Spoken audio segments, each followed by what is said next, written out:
We begin today in the capital city of the Italian region of Tuscany and the birthplace of the Renaissance, Florence, Italy.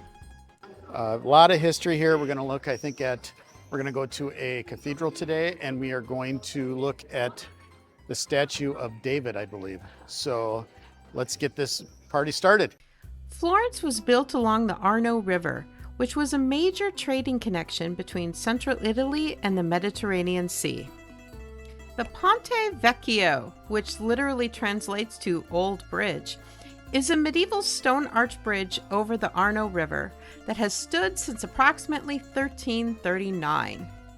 Currently, it is a pedestrian-only bridge and is the only bridge in Florence that was spared from destruction during World War II. The Piazza della Signoria was the political center of Florence. The plaza contains a number of pieces of art that were meant to dazzle foreign visitors and to show the power of the ruling Medici family, including this statue of Cosimo I, a huge patron of the arts. Next to Cosimo, you will find the Fountain of Neptune, the Roman god of water. Neptune was said to be modeled after Cosimo I and symbolized Cosimo giving fresh water to the people. Across the square, you will find the Loggia dei Lanzi, an outdoor sculpture garden featuring statues mostly from Greek and Roman mythology, including this image of Perseus with the head of Medusa. The main entrance to the town hall is flanked by two statues. First, a copy of Michelangelo's David, and Hercules and Cassius by sculptor Benicio Baninelli. The Piazza della Repubblica sits upon the site of the original Roman Forum. Today, the plaza is a haven for street performers, artists, and people relaxing at the many cafes. Well, we're making our way to the David statue. And the cathedral. And then the David statue. But a lot of people here today, a lot of tour groups. Our next stop was the Cathedral of St. Mary of the Flowers. Construction began in 1296 in the Gothic style and was completed in 1436. The outside is made up of multicolored marbles. The brick dome, designed by Filippo Brunelleschi, is an architectural wonder considering the technology of the time, and is still the world's largest brick dome. Next to the cathedral is a statue of Brunelleschi gazing up at his greatest accomplishment. Next to the cathedral is a baptistry of St. John, and is famous for its doors with biblical scenes. Unfortunately, the church and baptistry were closed because it was a Sunday, so we could not go in. Next, we stopped for lunch. And we are at a little bistro in the central part of town, and we're having lunch. And I ordered a plate of cheeses with honey and walnuts. And the presentation is just beautiful. So let's give some of this a try. I'll start with this one. It must be like Parmesan. It is very good, very good. Oh my gosh.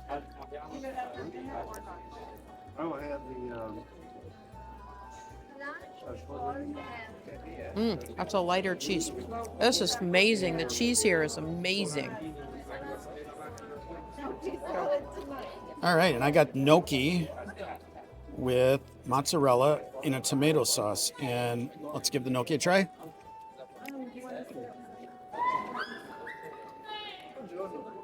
Ooh, mozzarella is really good.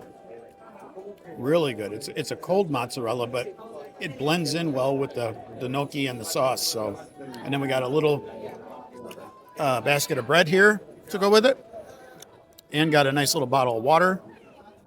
And then I'm sporting the Diet Coke. So, but yeah, nice little bistro here, and we can probably do a quick pan roll of where we're at. And yeah, this is a cute little quaint spot.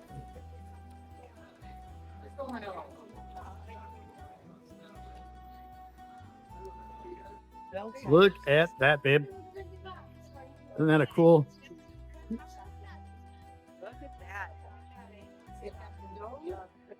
Isn't that cool? And down there you got all these narrow streets. Ooh, look at these statues. Yeah, that's cool. The architecture is just amazing. From here, we began our walk to the gallery of the Academy of Florence. We certainly enjoyed the amazing sights along the way. We are in line to see the statue of David. It was a long line here. It's about 20, it was 20 euros. 20 euros a piece. And it's real hot out here right now. We've got the sun beating down on us, but we should be able to get in pretty soon. So, happy about that part, but let's go take a look. While originally intended to be a museum devoted to Michelangelo, the Academy also features paintings and sculptures from other Florentine artists from the 13th to the 16th centuries. The main feature of the Academy is the original Michelangelo statue of David. Finished in 1504, this statue is considered to be a masterpiece of Renaissance art. Here we are in Florence, and we are at the statue of David. It is a colossal male nude made by Michelangelo, and in the 16th century, and it is made out of marble and is a beautiful example of Renaissance statues. It was made out of a piece of marble that was thought to be too destroyed by a different artist. It depicts David from the Bible right before his battle with the Goliath. He's got his sling in his right hand and a rock in his left. Originally placed at the entrance of the town hall, it was moved here in 1873 to protect it from the elements and to preserve it for future generations. 4,000 people visit each day, most to gaze at this beautiful statue.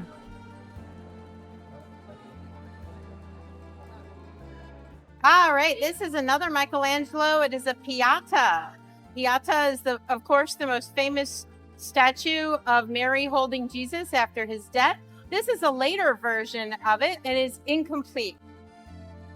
The gallery's small collection of Michelangelo's work includes his 4 unfinished prisoners, intended for the tomb of Pope Julius II, and a statue of Saint Matthew, also unfinished.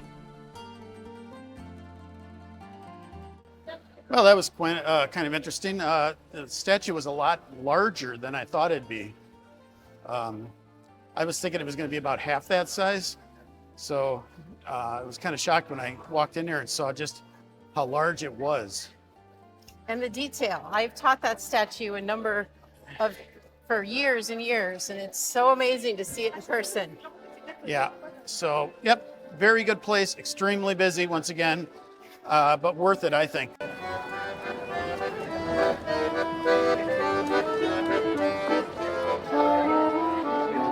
After leaving the gallery, we had to try some Florentine gelato. It didn't disappoint. The next day, we left Florence and traveled south to the town of Assisi. Assisi is an ancient city on top of a hill in central Italy. It is a common pilgrimage stop as it was the home of 2 famous Roman Catholic saints, St. Francis and St. Clare. Our first stop was the Basilica of St. Clare, which was completed in 1260. Clare founded the Poor Clares, an order of nuns committed to helping the poor. St. Clare is buried under the high altar in the basilica. We are in Assisi. Assisi, and you can see behind us the churches and bell towers. And we just were inside the cathedral here, and it was just gorgeous, wasn't it? Beautiful architecture and frescoes and everything. Yeah, absolutely. Yeah, this is a special place. So it's sitting at the top of the mountain, and just gorgeous. Views are gorgeous.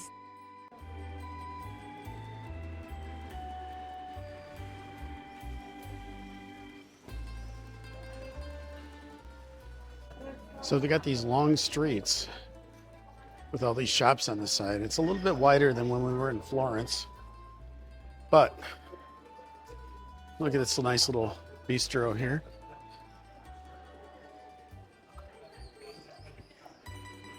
Like other Italian towns, the city centers were filled with small cafes serving amazing food. Chris tried some traditional salami and I had a pizza.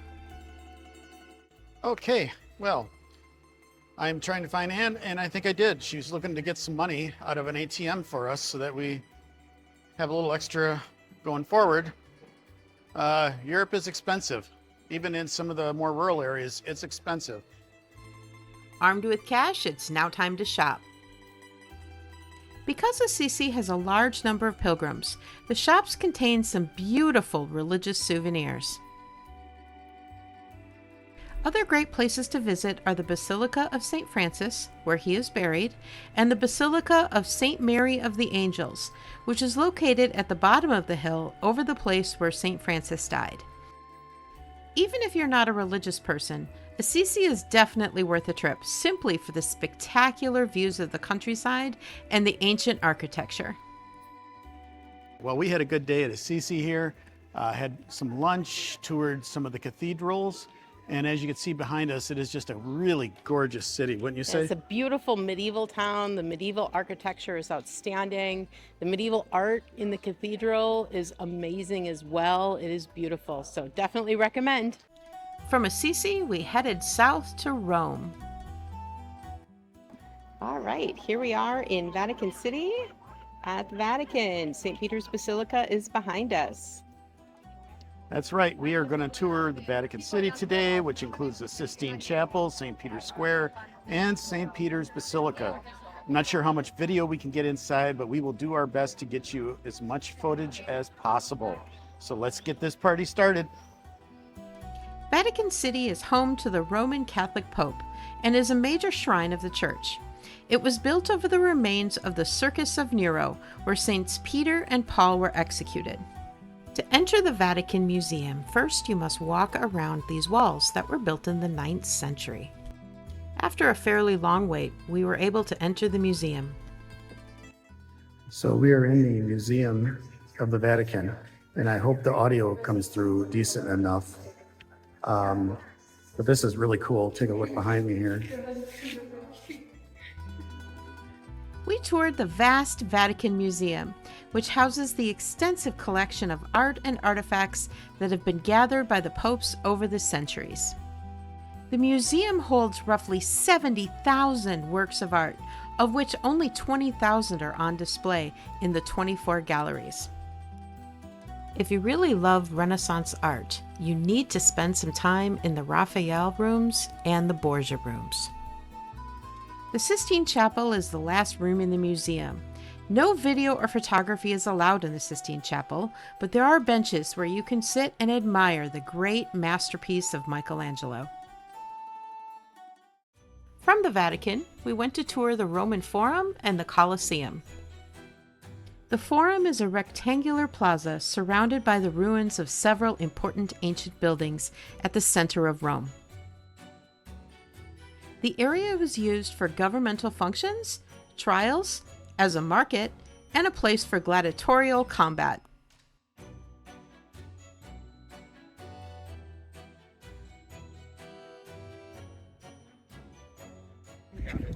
Not sure if this will show up, but look at behind me here.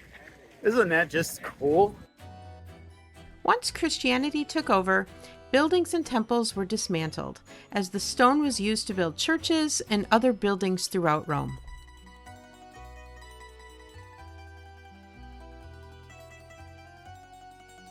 The Colosseum is an elliptical amphitheater located just east of the Forum.